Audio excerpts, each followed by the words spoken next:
Professor Sachs, welcome here, my dear friend. I know you're on the other side of the world. Thank you for accommodating our schedule. Here's what President Trump said just a few minutes ago. I'm not sure if it's on Air Force One or on the tarmac right outside Air Force One, but his boasting about negotiations with Iran. Watch this. Mr. President, Iran's foreign ministry says you're not telling the truth when it comes to productive conversations to end the war. Well, they're going to have to get themselves better public relations people. We have had very, very strong talks. We'll see where they lead. We have major points of agreement. I would say almost all points of agreement. Perhaps that hasn't been conveyed. The communication, as you know, has been blown to pieces. They're unable to talk to each other. But we've had very strong talks. Mr. Witkoff and Mr. Kushner had them.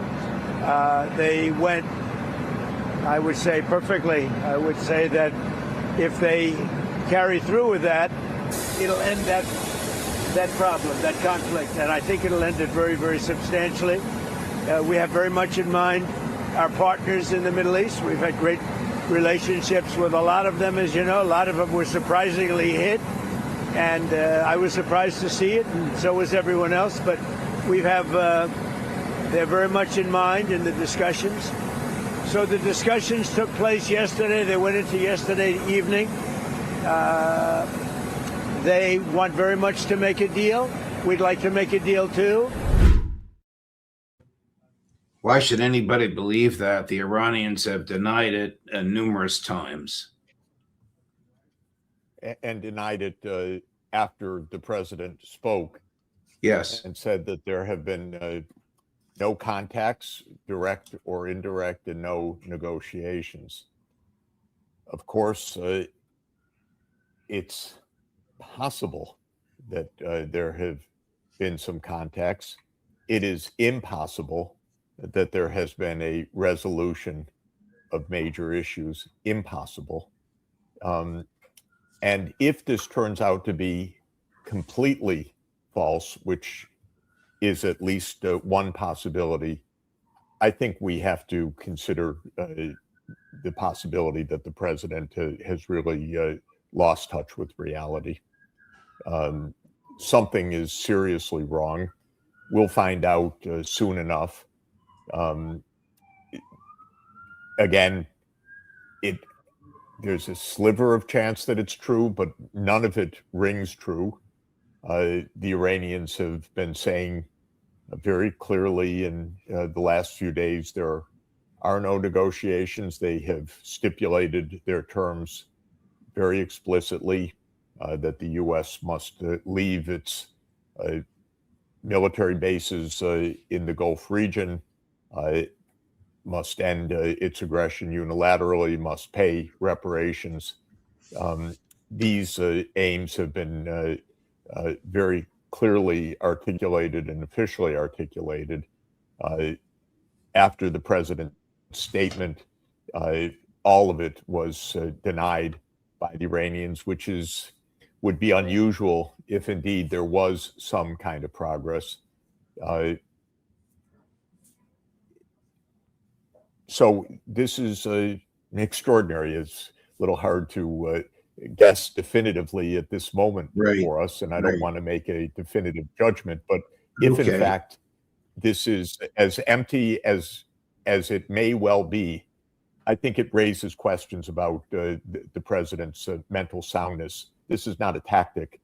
This is delusional and very dangerous. So we will see shortly what this really means, but it could mean something about the president's state of mind. I'm going to deviate from Iran for just a moment because of some other breaking news. Perhaps the most extreme member of Prime Minister Netanyahu's cabinet, his Treasury Minister Bezalel Smotrich, just announced, speaking for the Netanyahu government, that they wish to annex southern Lebanon and make it part of Israel.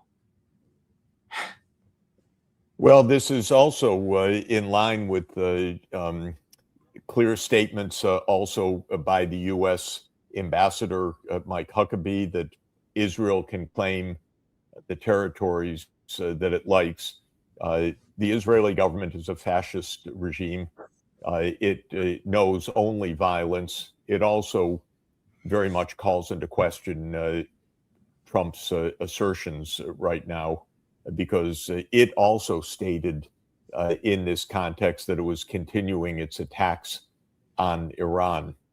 So if you add these things up, it seems to me that we both have a continuing war that is leading to World War III, and perhaps a president that has lost touch with reality. Back to Iran, Professor Sachs, what has been the geopolitical reaction in national capitals around the world to Benjamin Netanyahu and Donald Trump's war of choice? It is viewed catastrophically all over the world.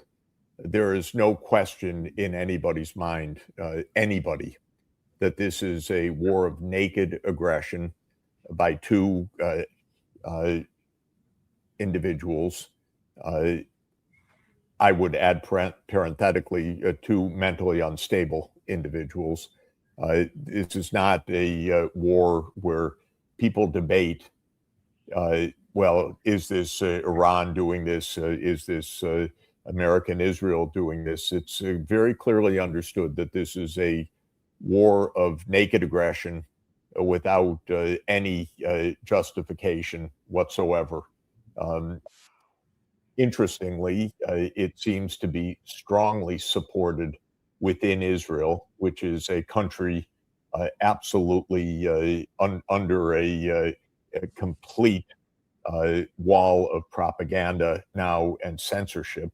The Israeli public is, it seems, if these opinion surveys, which say 91% support for the war are correct, and I suspect them to be, it is a war of a kind of fascist territorial expansion and hegemony by Israel that the United States has joined, that has turned disastrous, that the world understands could lead to imminent calamity.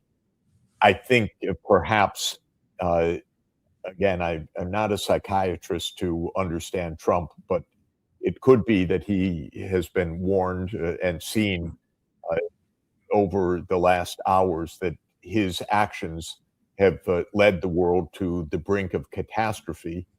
And so he pulled back. I'm in Asia. The Asian stock markets collapsed today. Of course, energy prices soared today. And maybe Trump saw that coming. And again, while I'm not a psychiatrist to analyze this, Trump perhaps is unable to fashion any statement in which his actions are called into question. And so he has fashioned a delusion which would explain his backing off, which he senses needs to be done. Again, we'll know soon enough, and then more competent people than I could diagnose what has really happened. But given the Israeli intention to fight, given the Israeli continued attacks on Tehran, given Tehran's statements, given the war intentions that Tehran has stated in the last 2 days, it all seems to add up to a delusional statement by Mr. Trump. Why would the U.S. have failed so miserably to think through the impact of the bombings? Why could they so horribly miscalculate, thinking, oh, we'll kill the Ayatollah, we'll bomb some buildings in Tehran, and there'll be a spontaneous uprising, and liberal democracy will flourish? Is this the nonsense that Netanyahu and Mossad fed to Trump? What we're seeing is a collapse of American governance, not only the assertions of power by the president that he doesn't have not only the unconstitutional order, but a collapse of thought. This is true not only in the instance of this war, it's true pretty much across the board. There is no thinking going on. Look at how the world was engaged in Trump's upheaval of the trading system in the past year, which produced a catastrophic end to job creation, did not touch the trade deficit, of course, because it's illogically unconnected, took $150 billion from the American people, and then was deemed to be simply illegal. Well, from the beginning, and we talked about it, none of those actions made any economic sense. They were without substance from a policy point of view. You had people of extraordinary ignorance pushing these policies. You did not have a process. There was no review. There was no public discussion. There was no congressional process and hearings to assess these issues. These were decisions made by Trump and a few incompetent people around them. So it wasn't only the assertion of non-constitutional or extra-constitutional authority, it was without a process that one would deem to be rational in any sense whatsoever or knowledgeable. If you think about this war, this is a war chosen by Trump, Hegseth, perhaps Witkoff and Kushner, who knows. This is not, from all that we know, a war based on deliberation, on the intelligence agency reports. Mr. Kent has made that very clear. So what we're seeing here is not only an unconstitutional assertion of power, we're seeing a complete and utter breakdown of competence, of normal process, even of rational review of options, discussions, and possible consequences. So I believe that this is not only a constitutional crisis, it's a crisis of the most minimal kinds of competence. I happen to be in China now and listen to proceedings about China's state of economic strategy. It is detailed, it is thorough, it is forward-looking.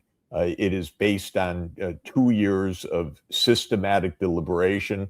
I was with many of China's leading academics in the past day, top scholars, very brilliant people who have been part of detailed processes of review, debate, and deliberation.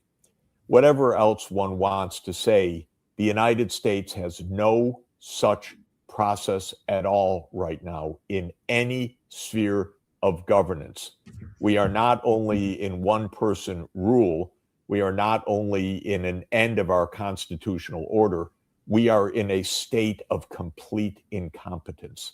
And this is why the most basic points of what could happen day to day with the actions that are being ordered are not even being considered systematically. Or if objections are raised by the CIA or others, as was reported, or by the DNI, they're not taken into account by the small gang that is, I was going to say running things, but they're not running things. Things are running them. So this is why the most basic points are not even considered. And perhaps it's even worse than I'm saying. Perhaps the state of delusion of the president is even more extreme than we are considering right now. I don't know. I'm not guaranteeing that. But if it turns out that Trump's statements are false, then I think we have even another order of magnitude crisis on our hands that needs to be faced squarely. This may help convince you about the soundness or unsoundness of his thinking. Here is CNN questioning him about who's going to be in control of the Strait of Hormuz. Watch this. Thank you. And what about the Strait of Hormuz? Who's going to be in control of that? That'll be opened very soon if this works. How soon? And who's in control of it? Will Iran still be able to control the flow of oil? Be jointly controlled. By who? Maybe me. Maybe me. You want the United States to be in Me control and the Ayatollah, whoever the Ayatollah is, whoever the next Ayatollah. Look, and there'll also be a form of a very serious form of a regime change. Now, in all fairness, everybody's been killed from the regime. They're really starting off. There's automatically a regime change. But we're dealing with some people that I find to be very reasonable, very solid. The people within know who they are. They're very respected. And maybe one of them will be exactly what we're looking for. Look at Venezuela, how well that's working out. Wow. Something Maybe is me and the Ayatollah will run the Strait of Hormuz. This is really crazy. Something may literally be dire and off on all of this. Again, we're used to Trump lying every time he moves his lips. We're used to wild statements and contradictions, but something seems even more diluted and more bizarre today than in the past, because the policies have failed clearly. What we saw over the weekend was not only Iran's credible deterrence to Trump's threat, but missile barrages hitting Israel with no evidence of an Iron Dome, even approaching the missiles as they were coming into several sites in Israel. So the situation could be very dire on the ground, as well as leading to a break in the president's mind, attachment to reality. Again, time will tell. Maybe there's an explanation for all of this, but it's not very easy to see. Certainly, Trump is not going to be running the Strait of Hormuz with the Ayatollah. So these statements are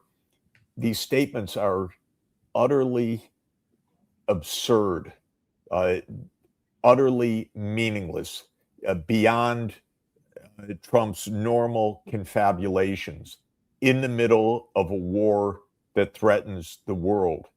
And I just want to ask, where are the senators? Are there grown-ups in Washington left? Is there a single, other than Rand Paul, who I think we all should utterly respect? Are there any senators in the Republican Party that are adults that are watching this and thinking that the state of our republic and the world are on the line, and that this is somehow normal and to be lived with this way? Is there anyone that can possibly imagine at this moment that the right way to approach this issue is that our negotiators are Mr. Witkoff and Mr. Kushner at this state of affairs in the world, and that the president, who is probably completely confabulating, says, oh, there are people we're talking to, they're good people, they're terrific people, without naming names, because he's probably making it up on the spot. It could be a profound psychological defense reaction. Who knows? But are there any grown-ups in Washington that are going to take any responsibility for us? Very few. I think the Republicans are terrified of him, whereas in reality, but what is terrifying? He's if it's as it seems, that we're in his state of delusion, isn't that more terrifying than letting this run its course? Of course, what are people so afraid of to find out what is true and what is not true and what is really happening and who is making decisions and why it is that the deputy of the director of national intelligence directly contradicted the president, and that the only response is that the FBI starts to investigate him rather than asking serious questions before we are all done in by delusion. So please, somebody must be an adult in Washington, somewhere in the Republican Party. Honestly. Let me ask you a question involving your economic expertise. What's the fate of the petrodollar after this? I should start by saying that, to my mind, the petrodollar, that means the invoicing of oil in dollars or renminbi or another currency, is actually not the main point, although it's a very frequent meme these days on the internet that the American strength comes from the fact that oil is denominated in US dollars. This is not exactly true. It's even not remotely true. The United States economy depends on its productivity, its workers, its technology, its physical production base, and whether oil is denominated in euros or renminbi or dollars, honestly, is of secondary significance. There's a bit of significance to it, but it is not the major point. The major point of this war is that we have a profound supply crisis of oil and gas that is escalating, because it's not only the blockage of ships through the Strait of Hormuz that is impeding oil and gas reaching world markets, but the physical destruction of the oil and gas fields and of the pipelines and of the refineries. I spoke with one political leader just a few hours ago in Beijing, a very experienced international leader, who said to me, Jeffrey, I dealt with the physical infrastructure of oil and gas in my country. You should know how hard it is to build these refineries and these physical facilities, and how long and arduous will be the repairs from them. This is what threatens to push the world economy into a profound crisis. This is why the stock markets collapsed in Asia today. This is why I believe Trump confabulated in his mind a solution to a crisis that he had gotten the whole world into, when he had to come up with something that somehow salved his ego after having made a catastrophic error. Again, a little bit amateur psychology, time will tell, but the fact of the matter is, it's not exactly the denomination of a physical flow into this currency or that currency. There are secondary effects. I don't want to deny it. But the principal strength of an economy comes from what we produce, with what technologies, with what skilled labor. And those are long-term investment.